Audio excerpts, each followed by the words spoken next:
अस्सलाम वालेकुम। नेक्स्ट हमारे पास जो आज का टॉपिक है वो है हमारे पास कॉम्प्लिकेशन जो कि हमारे पास पेप्टिक अल्सर्स के अंदर पाई जाती हैं। सबसे पहले जो कॉम्प्लिकेशन है, मेन कॉम्प्लिकेशन और मोस्ट कॉमन कॉम्प्लिकेशन, वो है हमारे पास ब्लीडिंग।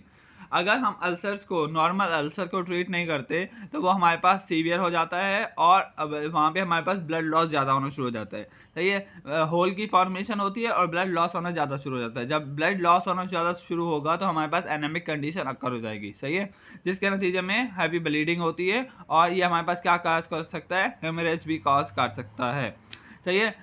लोअर कर्वेचर के अंदर जब अल्सर कॉज होता है तो वो डैमेज करता है गैस्ट्रिक आर्टरी को, सही है। गैस्ट्रिक आर्टरी डैमेज हो रही है इन लोअर कर्वेचर अल्सर के केस के अंदर। In upper portion of duodenum damage gastroduodenal artery भी क्या हो रही है, डैमेज हो रही है। गैस्ट्रिक आर्टरी और गैस्ट्रोड्यूडेनियम आर्टरी भी क्या हो रही है, डैमेज हो रही है। नेक्स्ट है हमारे पास परफोरेशन। परफोरेशन के अंदर क्या होता है कि जब हमारे पास HCl की सेक्रीशन ज़्यादा हो रही है तो HCl क्या करेगा, एक एसिड है, सही है। जब एसिड कांटेक्ट के अंदर आएगा म्यूकस मेम्ब्रेन के, जो कि ऑलरेडी डैमेज होना शुरू हो चुकी है, वहाँ पे ये क्या करेगा, होल फॉर्मेशन क्या करना स्टार्ट करना शुरू कर देगा, सही है। Food move stomach to the peritoneal spaces, सही है। फूड स्टमक के अंदर नहीं, अब पेरिटोनियल स्पेसिस के अंदर मूव करना शुरू कर देगा और फील होगा हमें पेन नर्व के अंदर, और जो कि वहाँ पे प्रेजेंट होती है, सही है। अगर when content release from the pyloric and it cause edema, जब हमारे पास जो फूड का कंटेंट है वो रिलीज होना शुरू हो जाएगा, कहाँ से, पायलोरिक एंड से, तो वो हमारे पास क्या कॉज करेगा, एडिमा कॉज करेगा and less and contact loss from that side of the hole. और जो हमारे पास कॉन्टैक्ट है किस चीज़ का, आर्टरीज का या वेन्स का, जो कि हमारे पास स्टमक के साथ है, वो भी हमारे पास लॉस होना शुरू हो जाएगा, सही है। That side of the hole and these content provide pressure from outside and damage occur। देखें, अब हमारे पास ये स्टमक है, सही है, ये फर्स्ट कर लें, ये स्टमक है और यहाँ से हमारे पास होल फॉर्मेशन हुई। अब यहाँ पे जो फूड था वो इस होल से हमारे पास इस पेरिटोनियल स्पेसिस के अंदर आ गया। अब ये पेरिटोनियल स्पेसिस के अंदर आ गया तो ये वाली जो साइड है यहाँ पे प्रेशर डिवेलप करेगा, ये चीज़, ये जो फूड है या जो वाटर है ये यहाँ पे प्रेशर डिवेलप करेगा और इसे हमारे पास मजीद कॉन्ट्रैक्ट करेगा। जब कॉन्ट्रैक्ट करेगा, जब तो HCl की सेक्रीशन जब होगी ज़्यादा, तो ये हमारे पास ये जो म्यूकस की मेम्ब्रेन है ये भी डैमेज होना स्टार्ट हो जाएगी, मजीद डैमेज होना शुरू हो जाएगी, सही है, जो कि हमारे पास मजीद डैमेज कॉज करेगी इसके अंदर, स्टमक के अंदर।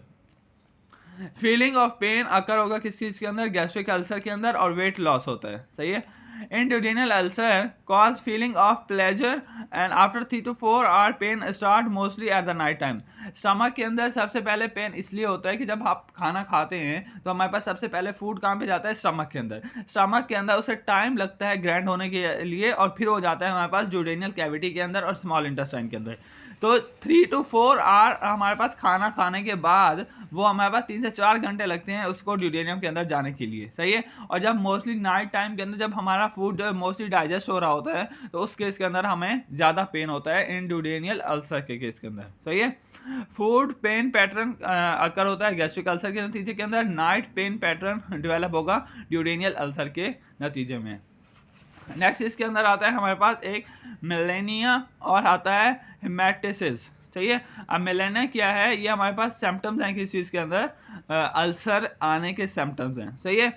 ये हमारे पास रेफर करता है ब्लैक एंड टेरी स्टूल्स के अंदर। अगर बंदे को टेरी स्टूल्स या ब्लैक स्टूल आ रहे हैं तो हो सकता है कि वो बंदा हमारे पास क्या हो, अल्सरेशन का पेशेंट हो, सही है।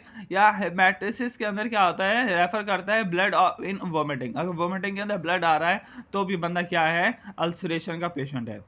ब्लड इन स्टूल, स्टूल के अंदर ब्लड आ रहा है, सही है, और ब्लैक कलर का है तो मेलेनिया है और बंदा क्या है, अल्सर का पेशेंट है, सही है। Blood in bright and dark red colour vomiting के थ्रू आ रहा है तो हेमेटिसिस है और बंदे को क्या है, अल्सर है। पॉइंट ऑफ ड्यूडेनियल अल्सर है ये, और ये पॉइंट ऑफ गैस्ट्रिक अल्सर है, सही है। गैस्ट्रिक की ओवर प्रोडक्शन होती है इन ड्यूडेनियल अल्सर और may be due to increase the gastric secretion. Gastric secretion की वजह से ड्यूडेनियल अल्सर के अंदर ओवर प्रोडक्शन होती है किस चीज़ की, एसिड की। Mucus secretion become compromise and gastric ulcer become and ulcer some amount of the acid produce pain, सही है। यहाँ पे जो म्यूकस की सेक्रीशन है वो कॉम्प्रोमाइज हो जाती है और एसिड की सेक्रीशन क्या होगी, हमारे पास ज़्यादा होगी, जो कि प्रोड्यूस करती है क्या, पेन, सही है। अब जो हमारे पास होल बनता है स्टमक के अंदर वो हमारे पास इस टाइप का बनता है, सही है। ये हमारे पास होल है जो कि स्टमक अल्सर के नतीजे के अंदर बना है। इसके अंदर शार्प मार्जिन्स होते हैं और ये राउंड शेप होता है और सन लाइक रेजिस इसके अंदर प्रोड्यूस हो रही होती हैं, सही है। यहाँ से हमारे पास फूड कंटेंट रिलीज होगा आउटसाइड के अंदर और वहाँ से प्रेशर डेवलप करेगा स्टमक के अंदर, सही है। माइक्रोस्कोपिक पॉइंट क्या है कि in superficial layer coagulation, necrosis and fibrin debris occur होगा, सही है। ल्यूकोसाइड की अकामुलेशन होना शुरू हो जाएगी उस जगह के ऊपर जहाँ भी हमारे पास अल्सर हो रहा है या डैमेज स्टार्ट होना शुरू हुई है। Deep granulation of the tissue occur and fibrosis seen and more deep erosion and finally bleeding occur. Erosion और bleeding occur होगी in deep of the tissues के अंदर, सही है। नेक्स्ट आता है हमारे पास डायग्नोसिस कैसे कर सकते हैं कि इस बंदे को आइदर हमारे पास अल्सर है या नहीं है। सबसे पहले आता है अपर एंडोस्कोपी। इसके अंदर क्या करते हैं, एक स्मॉल थिन वायर हम क्या करते हैं इंसर्ट करते हैं जो कि फ्लेक्सिबल होती है और उसके ऊपर कैमरा लगा होता है जो कि डाउन ऑफ एसोफेगस हम क्या करते हैं इंसर्ट करते हैं स्टमक के अंदर या ड्यूडेनम के अंदर। अब डॉक्टर क्या करता है, विजुअलाइज करता है स्टमक की लाइनिंग को या ड्यूडेनम की लाइनिंग को, आइदर इसको हमारे पास अल्सर है या नहीं है, क्योंकि उस वायर के ऊपर हमारे पास क्या लगा हुआ होता है, कैमरा लगा होता है। अब ये एंडोस्कोपी के अंदर ड्यूरिंग एंडोस्कोपी हम टिश्यू सैंपल भी लेते हैं फॉर एच पाइलोरी टेस्ट, सही है। यानी जो हमारे पास स्टमक है उसका हम टिश्यू सैंपल लेंगे और उसका टेस्ट करेंगे फॉर एच पाइलोरी की कंफर्मेशन के अंदर। बायोप्सी करेंगे, बायोप्सी के अंदर वहीं टिश्यू टेकन होता है और उसकी फर्दर स्टडी होती है, तो ये बेरियम फ्लूइड स्वेलो भी हम करवा सकते हैं बंदे को अगर जो कि हमारे पास अपर एंडोस्कोपी नहीं करवाना चाहता। बेरियम फ्लूइड के अंदर क्या होता है कि हम ड्रिंक करवाते हैं वो fluid, barium fluid ulcer sites के ऊपर, और क्योंकि ये बेरियम फ्लूइड हमारे पास क्या करता है डार्क हो जाएगा उस जगह के ऊपर जहां हमारे पास आइदर इन्फेक्शन है स्टमक के अंदर या हमारे पास अल्सरेशन है, और वो हमारे पास ब्राइट होना, अल्सर साइड बिकम डार्क और all other side become bright, सही है। अल्सर वाली साइड जो होगी वो डार्क होना शुरू हो जाएगी जो कि हम विजुअलाइज कर सकते हैं, सही है। नेक्स्ट आती है ट्रीटमेंट के अंदर हम सबसे पहले देते हैं प्रोटॉन पंप इनहिबिटर। ये हमारे पास पोटेंट एसिड रिड्यूसिंग ड्रग है जो कि फर्स्ट लाइन ऑफ ट्रीटमेंट होती है किसी के लिए, पेप्टिक अल्सर के लिए। ये ब्लॉक करवाती है ओवर एसिड प्रोडक्शन को स्टमक के अंदर। इसकी एग्जांपल आती है ओमिप्राजोल एंड एसिनोमिप्राजोल, सही है। ये हम बिफोर मील देते हैं, अगर आफ्टर मील देंगे तो इसका कोई फायदा नहीं होगा, सही है। बिफोर मील देते हैं ताकि एसिड जो रिलीज हो रहा है स्टमक के अंदर वो कम रिलीज हो, सही है, उतना रिलीज हो कि हमारी फूड डाइजेस्ट हो जाए, ओवर रिलीज ना हो, सही है।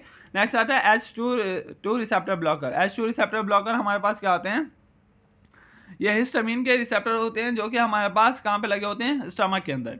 ये लेस पोटेंट है एज कम्पेयर टू PPIs यानी प्रोटॉन पंप इनहिबिटर के मुकाबले में। ये क्या करते हैं, ब्लॉक करते हैं एक्शन ऑफ हिस्टामिन को जो कि स्टिमुलेट करता है production of stomach acid. H2 receptor जो होते हैं ये हमारे पास एसिड की प्रोडक्शन करवाते हैं कहाँ पे, स्टमक के अंदर। नेक्स्ट है हमारे पास साइटोप्रोटेक्टिव एजेंट।